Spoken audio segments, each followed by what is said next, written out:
যতই ভিতরে ঢুকছি তত অবাক হচ্ছি। দেখেন কি ভাঙচুর জায়গা এখানে। এখানে ঢুকলে বোঝা যাচ্ছে কত প্রাচীনকালের এই সময়। আমার মনে একটাই প্রশ্ন, কেন এটা সংস্কার করা হয় না? কারণ এই সমস্ত জায়গা যদি একবার হারিয়ে যায় আর কোথায় পাবো বলেন? মনে অনেক কষ্ট জাগে যে দেখতে পাচ্ছেন ধ্বংসলীলা কীভাবে পড়ে আছে। প্রিয় দর্শক, দেখতে পাচ্ছেন এটি সেই হলো বিবি মরিয়মের সমাধি। আসসালামু আলাইকুম প্রিয় দর্শক, আজকে আপনাদের দেখাবো ইতিহাসের বুকে দাঁড়িয়ে থাকা এখনো সেই স্থাপত্য। এটি হচ্ছে বিবি মরিয়মের সমাধি, মুঘল আমলে নির্মিত একটি সমাধিসৌধ। এটি বাংলাদেশের নারায়ণগঞ্জ জেলায় হাজীগঞ্জ এলাকায় অবস্থিত। এটি তৎকালীন মুঘল সম্রাট নিয়োজিত সুবেদার শায়েস্তা খান কর্তৃক নির্মিত বলেই ধারণা করা হয়। এই স্থানটি বিবি মরিয়মের সমাধি নামেই পরিচিত। নারায়ণগঞ্জের হাজীগঞ্জ মহল্লায় বিবি মরিয়মের মসজিদের পূর্ব দিকে অবস্থিত। চারিদিকে প্রাচীর বেষ্টিত উঁচু ভেতরের ওপর একটি চতুর্ভুজ আকৃতির বেদির মধ্যস্থলে সমাধিটি স্থাপিত। সৌধটি বর্তমানে ধ্বংসপ্রায় অবস্থায় রয়েছে।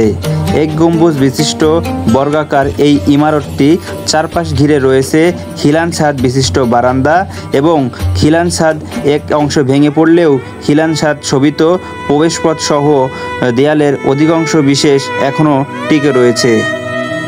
সৌধের মধ্যবর্তী বর্গাকার কক্ষে রয়েছে শ্বেত পাথরের লতাপাতার নকশা শোভিত 3 ধাপ বিশিষ্ট সমাধি এবং শিরোভাগের ইটের তৈরি কবর। প্রিয় দর্শক, দেখতে পাচ্ছেন এটি সেই হলো বিবি মরিয়মের সমাধি। এর মধ্যেই বিবি মরিয়ম শহীদ আছে, আসেন দেখতেই পাবেন এখানেই শহীদ। এটি শায়েস্তা খাঁর মেয়ে ছিল, সে কন্যা ছিল এবং শায়েস্তা খাঁ এই বিশাল একটি মরিয়মের সমাধি এখানে গড়ে তোলেন এবং স্থাপন করেন। এটি অনেক সুন্দর জায়গা এবং অনেক প্রাচীন। 1600 শতকের সময়ের কারণেই দেখতে পাচ্ছেন এগুলো ভেঙে ক্ষয় হয়ে গেছে, এর কোনো সংস্কার করা হয়নি। সৌধের চারিপাশের বারান্দা জুড়ে রয়েছে জানা অজানা আমলোকের সমাধি।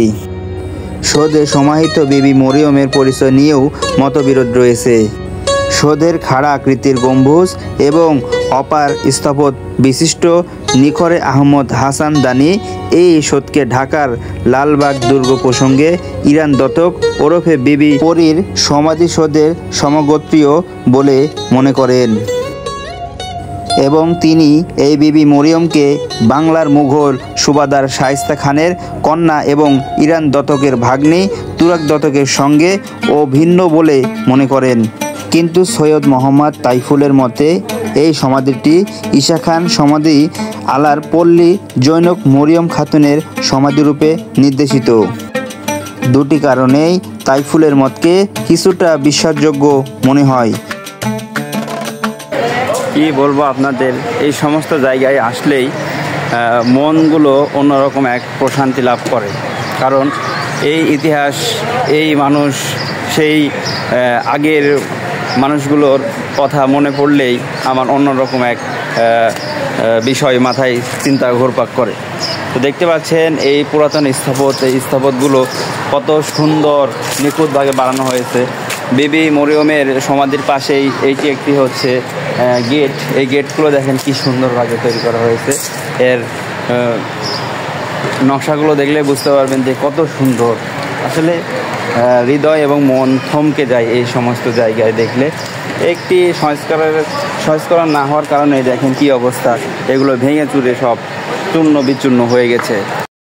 বিশ্বাসযোগ্য হওয়ার কারণে প্রথমত হাজীগঞ্জ কেল্লা প্রসঙ্গে অন্তর্ভুক্ত বর্তমান স্থানটি খিদিরপুরের সঙ্গে ও ভিন্ন এবং এই খিদিরপুর ছিল ঈশা খাঁয়ের সুরক্ষিত দুর্গ বিশিষ্ট নগরী।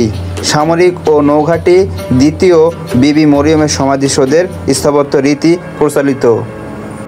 এর কারণেই ইতিহাস ঘুরলে বোঝা যায় বিবি মরিয়মের সমাধিটি তার কথাই গ্রহণযোগ্য।